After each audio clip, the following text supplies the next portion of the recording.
Alors, bonjour, vous êtes sur la chaîne de Lynn Diamond Painting et Pointe-Croix. Écoutez, là, c'est 1h, on est à 1h de l'après-midi, le 31 décembre. Alors, moi, j'ai terminé mon premier 5 heures, ma première pièce que je vais commencer sur le défi du 12 coups de minuit. Alors, si vous vous souvenez bien, à midi, je vous avais présenté la pièce. C'était celle-ci. C'est une 50 par 70. Là, ben, j'ai pas vraiment tout étendu, là, mais vous voyez qu'elle est quand même assez grande. Si vous regardez, là, la fleur rouge, là, qui est là, ben, elle est toute avec du fond jaune. Et en 5 heures, j'ai fait ça, exactement. Puis ça représente 900... Attendez, 900, je l'ai marqué ici, 959 points ou 0,91% de ma pièce. Fait que ça m'a pris 5 heures pour me rendre. Fait que je suis encore en train de faire le bleu ici, attendez, ici, le bleu dans le fond, là. Alors, malheureusement, mais je vais devoir quitter après 5 heures pour commencer ma nouvelle pièce. Mais là, il est 3h30 du matin, le 22 décembre. Je suis quand même contente parce que le 21 décembre, bien, j'ai travaillé mes 7h30, c'était ma dernière journée de travail. J'ai filmé 2 vidéos de mes boîtes, là, le 23 et le 24. Puis ça m'a pris 2 heures pour filmer ça. Puis malgré tout, j'étais capable de... J'avais fait 3/4 d'heure hier soir sur cette toile-là. J'ai été quand même capable de terminer mon 5 heures. Alors, fait que c'est ça. Fait que moi, là, je vais aller me faire dodo. Puis demain, aujourd'hui, après mon dodo, bien, je vais commencer mon 5 heures sur ma prochaine toile. Fait que là, ben, pour vous, ça va être tout de suite. Pour moi, c'est dans quelques heures. Ben, je vais vous filmer montrer quelle toile je vais commencer, puis le début de cette nouvelle toile, puis vous jaser un petit peu encore comme je vous dis, je vais vous faire des vidéos d'à peu près de 20 à 30 minutes aux heures, jusqu'à minuit, pour vous tenir compagnie pour le défi des 12 coups de minuit. Alors, pour vous, c'est tout de suite, je vous reviens tout de suite pour moi, mais dans quelques heures. Bon, je vous avais dit que je revenais tout de suite après mon dodo. Mais voyez-vous, des fois, il y a des affaires qui passent en priorité. Puis, ben là, on est le 23, il est 1h27 du matin. Alors, j'ai pas pu continuer, j'ai pas commencé mon deuxième projet de mes 12 coups de minuit, le 22, comme j'avais prévu. Parce que j'ai passé la journée avec maman. Maman elle n'avait pas le moral, ça fait que je passais la journée avec elle, je suis restée avec elle jusqu'à 10 heures. Fait que ça fait pas tellement longtemps que je suis revenue. Et là, je me prépare à commencer mon deuxième projet des coups de minuit. Alors, je commence. Ça, c'est un kit que j'avais acheté sur Amazon. Alors, d'abord, vous montrer l'épaisseur des fils. OK, fait qu'il y a beaucoup de fils. Puis, pour vous donner une idée de la pièce, mais ça, c'est le canevas. Regardez. Je vous montre, là. Le canevas, il est assez grand. Fait que c'était de la boutique Max Stitch sur Amazon. Puis, je pense qu'il est écrit ici, 400 par 325 points. Ça veut dire que ça va mesurer 72 cm et demi par 59 cm. C'est quand même assez grand. Puis vous voyez, vous avez beaucoup de couleurs. Et là, bien, il y a 28 pages. Et là, j'ai tout essayé pour essayer de le mettre sur Pattern Keeper ou sur Markup RXP, qui est une autre compagnie qui fait. Puis il n'y a pas moyen. Pourquoi? Parce qu'il y a du point arrière dessus. C'est complètement brodé avec du point de croix, mais ils ont mis le point arrière dessus. Et ce que les logiciels de un ou l'autre font, c'est qu'ils essayent, par exemple, une boîte où est-ce qui est partagée avec une ligne. Ben, ils vont essayer de voir ça comme si c'était le même symbole, mais avec une ligne à l'intérieur. Comme ils prennent la ligne du point arrière comme faisant partie du symbole. Je sais pas. Ça fait que là, ils vous trouvent un paquet de symboles qu'il n'y a pas d'affaire. Fait que ça fonctionne pas. Mais là, j'ai dit, au lieu de vous commencer à vous broder ça, ben, j'ai dit, je vais faire un petit changement. J'ai dit, quand ça fonctionne pas avec Pattern Keeper ou Markup RSP, il y a toujours la troisième solution qui s'appelle GoodNotes. Alors, GoodNotes, c'est sur iPad. Je pense qu'il y a une version Android, mais je ne vous jurerai pas. OK? Et GoodNotes. Et là, ce que j'ai fait, c'est que j'ai scanné la première page. OK? Seulement la première page. Ça ne me tentait pas de m'installer puis de scanner les 28 pages tout de suite. Je scannerai les pages. Je numériserai les pages à mesure. Alors, je vais ouvrir mon... Ça s'appelle la petite galerie. Et là, je l'ai scanné. Bon, je vais enlever Puis là, mais je vais vous mettre plus près. Attendez. Je vais essayer de voir si je vous mets à 3. Oups, attendez. À 2. Ouais, ben, comme ça, c'est mieux. Oui, c'est mieux.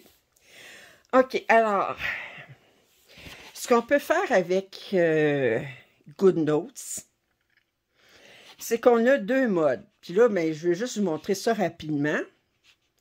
On a un mode ici où est-ce qu'on ne peut pas écrire dessus, mais qui nous sert à nous déplacer, à agrandir, puis à nous déplacer dans la page. OK? Fait que là, je peux me déplacer où je veux. Puis si j'avais plusieurs pages dans mon PDF, bien, je pourrais me déplacer d'une page à l'autre. Mais là, étant donné que j'ai numérisé seulement... Excusez-moi. Voyons, excusez, j'ai numérisé seulement la première page. Ben, je ne peux pas me déplacer sur les autres pages parce que je n'ai juste une. Maintenant, ce que je peux faire qui est intéressant. Bon, c'est sûr que GoodNotes, il ne me trouvera pas des symboles. OK, ça, on oublie ça. Par contre, attendez, 1 sur 1, annuler, non. Pourquoi qu'il ne veut pas me revenir? Oups! Ah. OK, c'est bon. Alors, il m'a enlevé le menu en haut. Mais ce que je peux faire aussi, c'est que je peux agrandir pour avoir une bonne grandeur pour mon premier ici. Puis vous avez vu, j'ai des lignes rouges ici.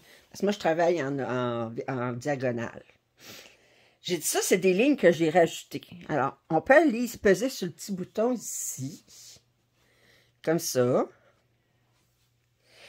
Puis, on peut utiliser ce symbole-là ici. Ça, c'est pour faire des lignes ou des formes géométriques.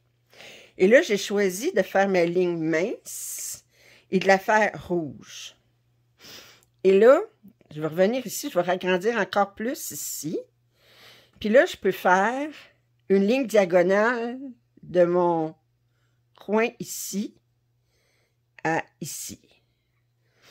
Oups! Je ne voulais pas faire une courbe, je voulais faire une ligne. Attendez, bon, je vais revenir. Pourquoi il a pris ça comme une courbe? Non, c'est ça ici. Je veux faire une ligne. OK, il a fait ma ligne. Elle n'est pas tout à fait correcte. Fait que là, ce que je peux faire, je vais le ragrandir encore plus. Ici. Puis là, je vais venir écrire. Comme ça.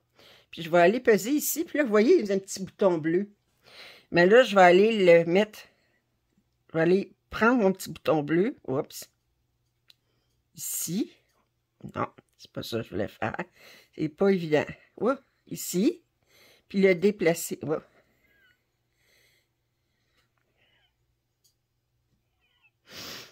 J'ai bien de la misère. Ouais, je l'ai là. Et le déplacer.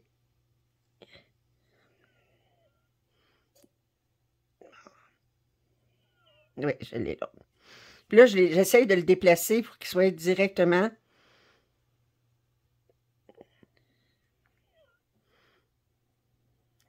C'est parce que là, je suis trop proche du menu en haut, puis il essaye de me rentrer sur autre chose.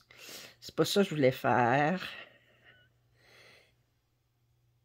Bon, enfin, puis ça ici, je peux faire la même chose. Attendez, je vais le rapetisser, c'est peut-être un peu trop grand. Je reviens ici. Je vais aller chercher mon point bleu ici. Je vais essayer d'aller le passer ici, de le déplacer.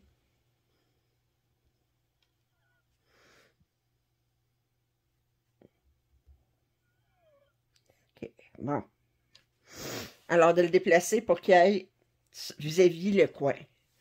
Et là, j'ai ma ligne pour me guider pour ma diagonale.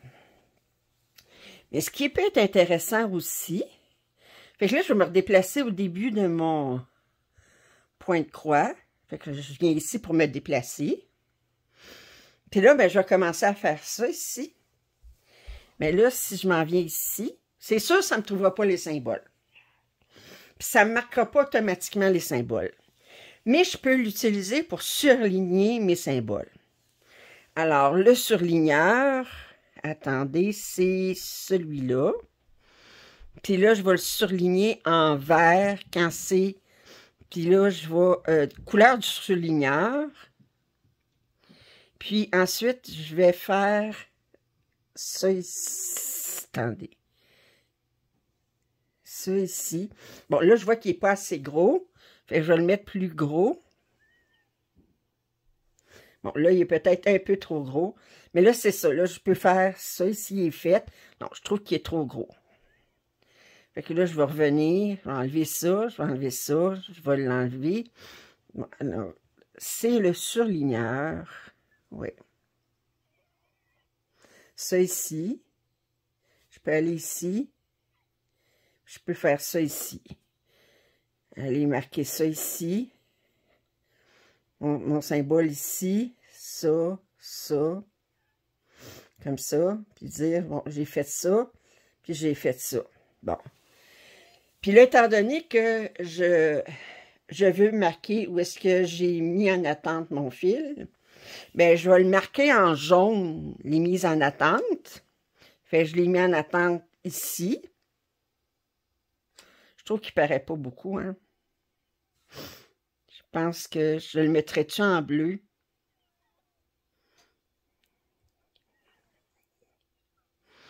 Ouais, à ce moment-là, peut-être que je mettrais ça en jaune. Mais je peux jouer avec ça, là. Fait que, mettons, là, si je décidais de faire mon 4 en jaune à la place, on va aller avec ça ici, avec le jaune. Mettons, je ferais le 4. Ça ici. Ça ici. Ça. Ça. Ça. Ça. Puis je le mettrai en attente. Je vois pas où est-ce que je pourrais le mettre en attente. Là, j'ai pas de place à le mettre en attente. Mettons, je ferais l'autre symbole. J'essaie d'en trouver un que j'aurais quelque chose à mettre en attente. Mettons, je ferais ce symbole-là ici. Je pourrais dire, je le fais en jaune. Puis je le mets en attente en bleu. Puis quand je vais le broder après, mais là, c'est ça, le jaune, il ne crasera pas le bleu. C'est ça que j'aime pas. Enfin, c'est juste ça, c'est que vous pouvez utiliser GoodNotes pour surligner comme si vous faisiez sur un surligneur en papier, sur une feuille en papier. Là, moi, je l'ai joué un petit peu avec les couleurs. Là, disons, je ne l'utilise pas souvent. Puis là, je peux tout faire revenir. Puis ensuite, je peux utiliser l'effaceur. Attendez, l'effaceur, c'est ça ici. Puis ça, attendez, puis là, je peux tout effacer ce que j'ai fait ici. Là, voyez-vous, j'ai même effacé ma ligne. OK? Puis là, bien, je peux aller, je vais essayer de refaire ma ligne rouge. Puis là, mais je vais l'effacer le reste ici avant. Puis là, ben, je vais faire ma ligne rouge ici, mince. Puis là, bien,